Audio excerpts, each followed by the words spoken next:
Thank you speaker صاحب. Speaker صاحب, سب سے پہلے میں تھوڑی سی روشنی ڈالوں گا کہ ہمارا جو فاٹا ایریا ہے جس کو ہم علاقہ غیر کہتے تھے, آج اس علاقے کو جس کو ہمارے اپنے لوگ غیر کہتے تھے, آج ہم نے ان کو اپنا لیا اور پچھلے اسمبلی نے جو قانون سازی کی اس کے مطابق اب فاٹا جو ہے وہ صوبے میں ضم ہو چکا ہے. تو ہم جب چھوٹے ہوتے تھے ہم سنتے تھے کہ یہ علاقہ غیر ہے, یہ ہمارے اپنے لوگ نہیں ہیں, ہماری سمجھ سے باہر تھی. لیکن کاش یہ بات 70 سال پہلے کسی کے سمجھ آ جاتی کہ ہم ایک ہیں, ہمارے رشتے ہیں, ہمارے تعلق ہے, ہم ایک دوسرے کے پاس رہتے اور ہم ایک رہیں گے. تو شکر ہے کہ 70 سال کے بعد ایک ایسا موقع آیا کہ ہمارے جو فاٹا کے لوگ ہیں وہ صوبے میں ضم ہو چکے ہیں. لیکن جب ان کی تاریخ کو دیکھی جائے, 70 سال کی تاریخ کو دیکھیں, جتنا ظلم, جتنی ناانصافی انہوں نے برداشت کی, وار زون بنا, یہاں پر ڈرون اٹیکس ہوئے, بہت کچھ ہوا. لیکن میں ان کو خراج تحسین پیش کرتا ہوں فاٹا کے لوگوں کو, جو انہوں نے وہ برداشت کیا اور پھر بھی پاکستان کا ساتھ دیا. میں فخر کرتا ہوں اپنے فاٹا کے لوگوں پر کہ انہوں نے پاکستان کا ساتھ نہیں چھوڑا, کیونکہ مجھے پتہ ہے کہ وہاں پر FCR کا جو قانون تھا کیسا کالا قانون تھا. کوئی ایک دفعہ پکڑا جائے جیل میں چلا جائے اس کی کوئی پوچھ گچھ نہیں تھی, جو مرضی کیا جائے. تو وہ انسان کو انسان کی نظر سے نہیں دیکھتے تھے. اللہ کا بہت بہت شکر ہے کہ آج اسی قانون کے تحت یہ ہمارے صوبے کا حصہ بن چکے ہیں.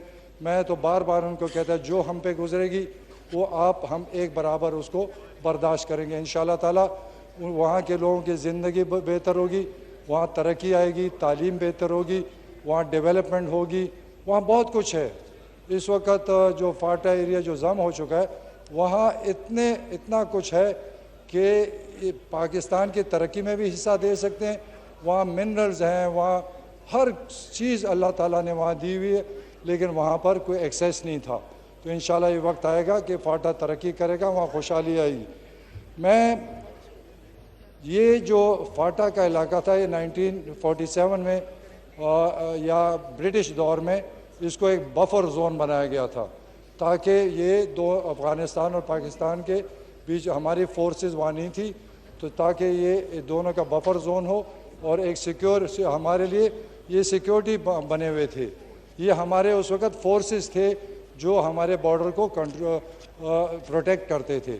تو پھر میں ان کو خراج تحسین پیش کرتا ہوں, پاکستان کے لیے انہوں نے ہمارے بارڈر بھی پروٹیکٹ کیے, پاکستان کی خاطر انہوں نے تکلیفیں بھی برداشت کی, اور انشاءاللہ تعالیٰ اب ایک مستقبل ان کا بہتر ہونے جا رہا ہے.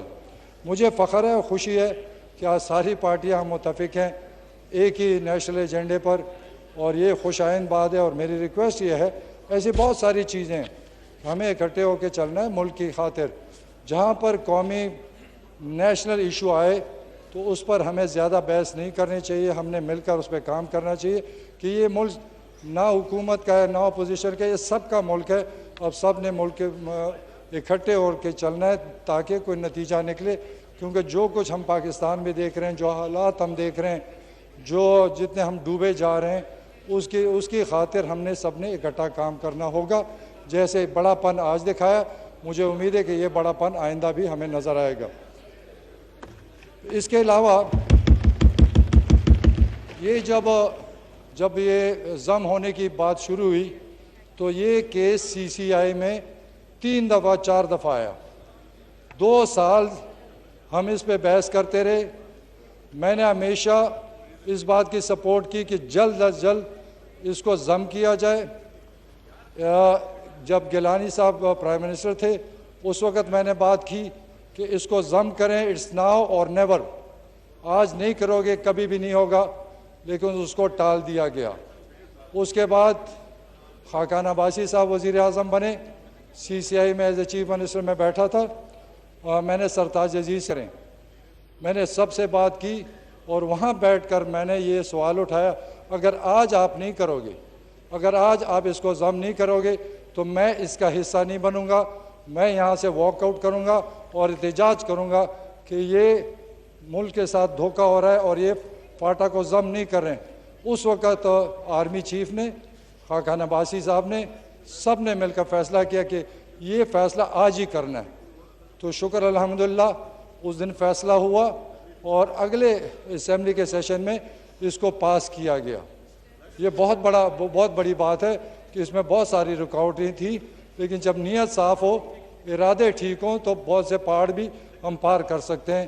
تو میں سارے ہاؤس کو خراج تحسین پیش کرتا ہوں کہ ایک بہت بڑا کام ہونے جا رہا ہے اور ہو چکا ہے.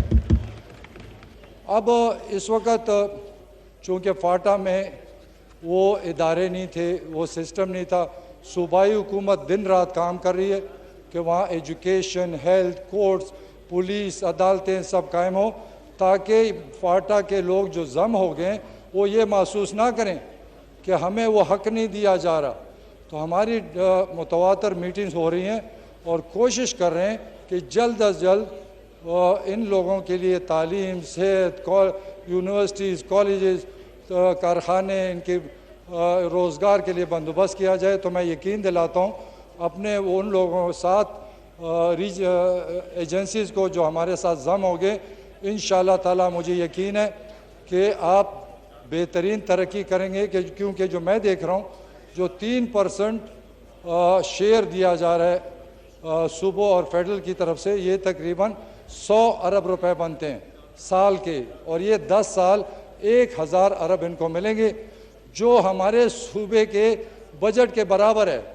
یہ 7 اضلاع کو 100 ارب ملیں گے، جو پورے خیبر پختونخوا کے بجٹ کے برابر ہے، اور یہ بہت بڑی ترقی ہے.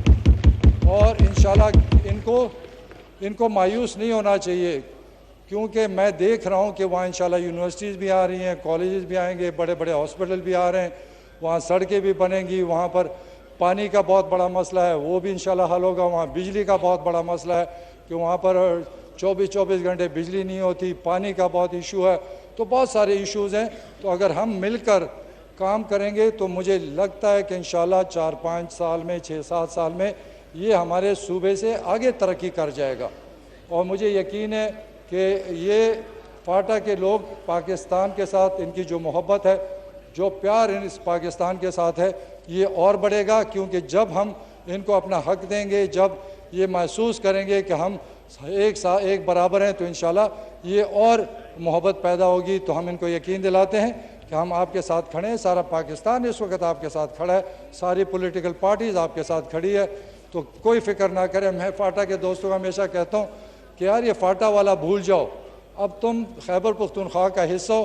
جو قانون، جو آئین پہ ہم کام کریں، اب اس پہ بھی ہم آپ کے ساتھ کام کریں. کیونکہ اسی طرح یہ جو اس کے ساتھ ساتھ صوبائی حکومت کے جو ادارے ہیں وہ بھی کام کریں. لیکن انشاءاللہ سپٹمبر اکتوبر میں یہاں بلدیاتی نظام آ رہا ہے، اور ہم جو بلدیاتی نظام لے کر آ رہے ہیں، ہم اس کو نیچے لیول تک لے کے جا رہے ہیں. اور وہ جو ڈیولپمنٹ فنڈ ہوں گے اس میں 30%، سمجھے کہ 100 ارب میں سے 30 ارب روپے بلدیاتی الیکٹڈ لوگوں کو ملیں گے، جو گاؤں کے لیول تک ترقی کرے گا. کیونکہ میں نے وہاں دیکھا ہے بجلی، پانی، یہ تو بڑی بڑی چیزیں، وہاں کی کوئی چیز بھی ٹھیک نہیں ہے، گاؤں کے حالات خراب ہیں. تو جو لوکل لوگ ہوں گے وہ گاؤں کو ترقی دیں گے، جو اوپر صوبہ اور تحصیل ہوں گے وہ باقی علاقوں کو انشاءاللہ ترقی ملے گی. تو مجھے بہت یقین ہے اور امید بھی ہے، اور مجھے اس بات پہ تسلی بھی ہے کہ انشاءاللہ تعالیٰ یہ فیصلے پر ان کو نادان نہیں ہوں گے، اس کا فائدہ سارے ضم علاقوں کو ملے گا. پھر میں، چونکہ یہ ہمارے فاٹا کے بھائیوں نے ریکویسٹ کی، جو ابھی فاٹا نہیں ہے، کہ ہماری سیٹیں، چونکہ ہمارے 12 قومی اسمبلی کی سیٹیں تھیں اور صوبائی تو تھی نہیں، تو ہمیں کیونکہ ایک وار زون ہے، ہمارا حق بنتا ہے کہ جو حق ہمیں پہلے پاکستان میں دیا گیا تھا اس کو کم نہ کیا جائے. اس پر ساری اسمبلی کی کنسنسس بن گئی ہے کہ ان کی سیٹیں انشاءاللہ جو پہلی تھی اسی طرح رکھیں، اور صوبے میں زیادہ سے زیادہ نمائندگی ان کو دیں گے.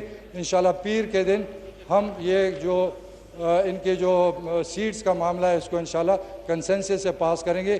اور یہ ان کے ڈیمانڈ پر کر رہے ہیں، کیونکہ ہمارے جو فاٹا کے بھائی ضم ہوئے ہیں ان کے ڈیمانڈ پر، ایم این ایز کے ڈیمانڈ پر، علاقے کے لوگوں کے ڈیمانڈ پر ہم اس کو اپروو کریں گے سارے مل کر، تاکہ ان کو یہ محسوس نہ ہو کہ ہم سے اپنا حق چھینا جا رہا ہے۔ تو باتیں تو بہت ساری ہیں، لیکن میں اپنے سب بھائیوں کو یقین دلاتا ہوں کہ یہ ہمارا ملک ہے، ہم نے اکٹھے چلنا ہے، ہم نے ترقی کرنی ہے، اور تھوڑی یہ ضد بازی، یہ ایک دوسرے نیچے اوپر دکھانا، اس کو چھوڑ دیا جائے، مل کر کام کریں۔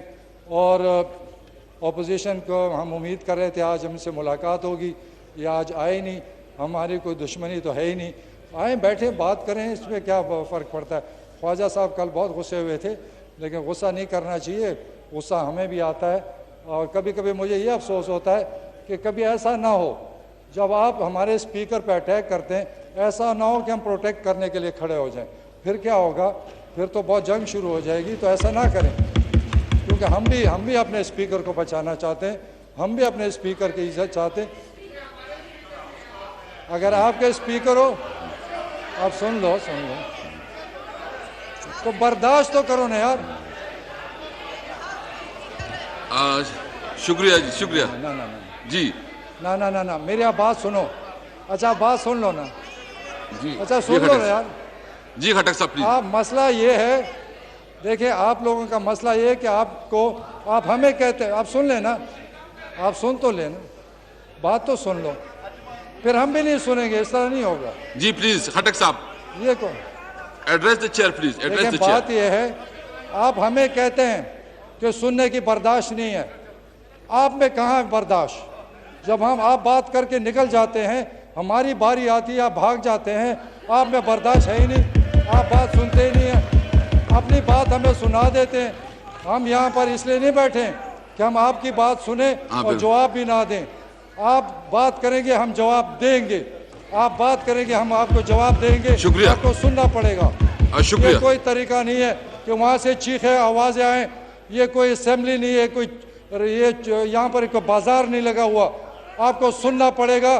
کراس ٹاک نہیں مانیں گے، کریں گے تو ہم بھی کریں گے پھر۔ تھینک یو، نوید کمر